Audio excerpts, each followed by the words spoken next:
13वीं सदी में महाराष्ट्र में एक प्रसिद्ध संत हुए संत नामदेव।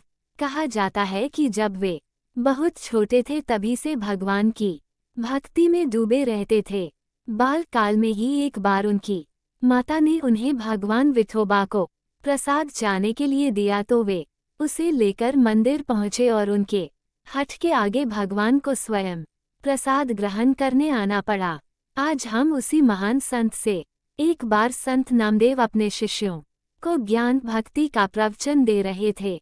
तभी श्रोताओं में बैठे किसी शिष्य ने एक प्रश्न किया, गुरुवर, हमें बताया जाता है कि ईश्वर हर जगह मौजूद है, पर यदि ऐसा है तो वो हमें कभी दिखाई क्यों नहीं देता? हम कैसे मान लें कि वो सचमुच है, और यदि वो है तो हम उसे कैसे प्राप्त कर सकते हैं?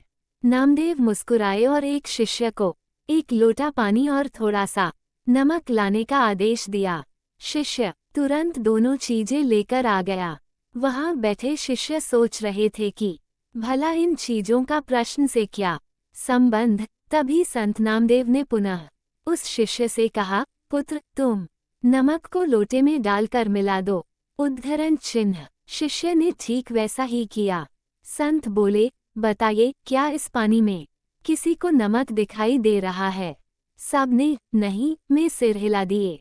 ठीक है, अब कोई जरा इसे चख कर देखे, क्या चखने पर नमक का स्वाद आ रहा है?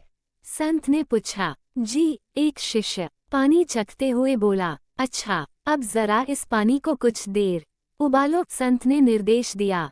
कुछ देर तक पानी उबलता रहा और जब सारा पानी भाप बनकर उड़ गया तो संत ने पुनः शिष्यों को लोटे में देखने को कहा और पूछा, क्या अब आपको इसमें कुछ दिखाई दे रहा है? जी, हमें नमक के कण दिख रहे हैं, एक शिष्य बोला।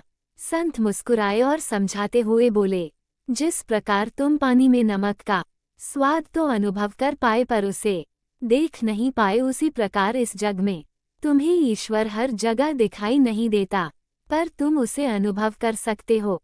और जिस तरह अग्नि के ताप से पानी भाप बनकर उड़ गया और नमक दिखाई देने लगा, उसी प्रकार तुम भक्ति, ध्यान और सत्कर्म द्वारा अपने विकारों का अंत कर भगवान को प्राप्त कर सकते हो।